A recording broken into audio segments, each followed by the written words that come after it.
غزالی آنکھیں، خوبصورت ہونٹ، کتابی چہرہ، لمبی گردن جس پر دل کی موجودگی، اس بات کی علامت تھی کہ شاید خدا نے نظر بد کے ڈر سے ٹیکا لگا ڈالا۔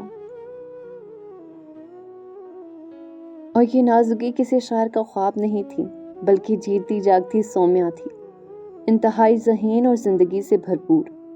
خود پر غرور حسن کا نہیں تھا اسے، بلکہ عورت ہونے کا۔ اسے آئینے کی پرواہ نہیں تھی کہ کیا بولتا ہے، اس کے لیے تو آئینے کا کام وہ تمام نظریں کرتی تھی جو اس کے حسن کے سامنے خراج تحسین پیش کرتے نہ تھکتی تھی۔ ان سب باتوں سے بے پرواہ اسے اپنے عورت ہونے پر غرور تھا۔ سومیا کے نزدیک مرد کا وجود ایک پتھر سے کم نہ تھا، جس کو وہ جب چاہے ٹھوکر مار کر اپنے راستے سے ہٹا سکتی تھی۔ اس نے سن اور پڑھ رکھا تھا کہ مرد مجازی خدا ہے، اور اس کا ماننا تھا کہ خدا پتھر سے بنا ہے، پسند نہ آئے تو توڑ دو، مورتی بنا کر پوجو گی بھی تو اس پر اثر کیا ہوگا؟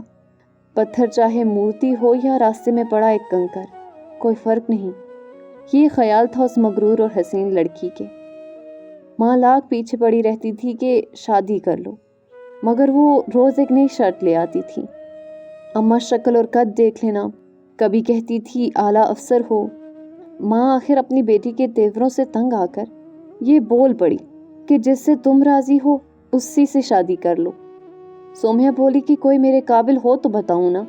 MBA کیا اور ایک بڑی کمپنی میں مینیجر ہو گئی۔ اب تو کیا ہی کہنے بیگم سومیا کے۔ خود آگاہی کے بعد خود شناسی کا موقع ملا تو وہ 7ویں آسمان سے جا لگی۔ وہ محبت کو ایک بے وقوفی کا کھیل سمجھتی تھی۔ اس کے لیے ہر عاشق کا مذاق اڑانا، اس کا دل توڑ دینا اس کا پسندیدہ مشغلہ تھا۔ جب بھی لڑکے ایک ساتھ بیٹھتے تو یہ ذکر ضرور ہوتا کہ کس کے ہتھے چڑھے گی یہ۔ کوئی کہتا کہ کوئی گلفام ہوگا، کوئی کہتا کسی امیر کو پھانسے گی۔ ہمارے تو ہاتھ نہ آئی، جبکہ بہت سے تو اس کے ساتھ رات گزارنے کی شرط بھی جیت چکے تھے، اور اسے تو یہ معلوم بھی نہیں تھا کہ وہ کتنوں کی داشتہ مشہور ہے۔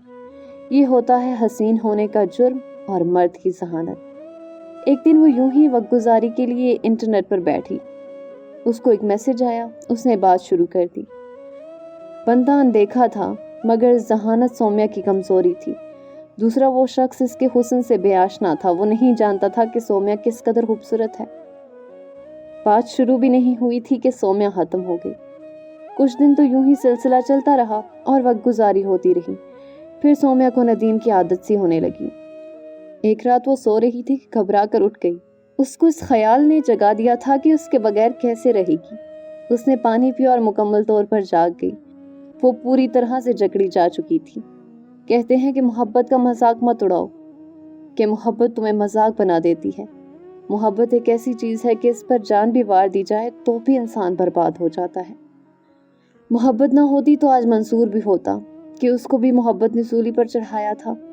کیا خود ختم ہوئی؟ نہیں، آج بھی محبت پر انگلی نہ اٹھی۔ بدنام اور برباد ہوتے ہیں صرف انسان۔ سومیا محبت میں گرفتار ہو چکی تھی، سر سے پاؤں تک۔ اب وہ قید تھی ندیم کے محبت کے پنجرے میں۔ یہ وہ شخص تھا جس کو اس نے نہ دیکھا تھا نہ سنا، وہ صرف تھا۔ وہ ایک کامیاب انسان نہیں تھا۔ BA کے بعد دکان پر سیلز مین کا کام کر رہا تھا۔ سارا ہفتہ پیسہ جمع کرتا کہ کسی طرح سومیا سے فون پر بات کر سکے۔ وہ بھی اس کے فون کا انتظار کرتی۔ لمبی لمبی باتیں ہوتی۔ شرابی تھا، ہر موضوع پر بات کرتے دونوں۔ اگر کسی کو بھی یہ علم ہوتا کہ سومیا ایک نکمے سیلز مین کی محبت میں گرفتار ہے تو کوئی یقین نہ کرتا۔ آخر اس نے ندیم سے ملنے کا فیصلہ کیا۔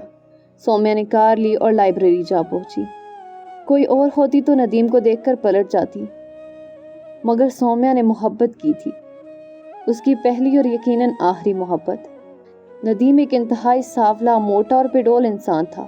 یہ ہرگز نہیں کہا جا سکتا تھا کہ ندیم کی لاٹری نکل آئی تھی۔ محبت میں لاٹری نہیں ہوتی، محبت خدا کا تحفہ ہے، اس کی عطا کردہ نعمت ہے جو کائنات کو چلا رہی ہے۔ ندیم حیران رہ گیا۔ اس کو یہ امید نہیں تھی کہ وہ اس کی امیجنیشن سے بڑھ کر حسین ہوگی۔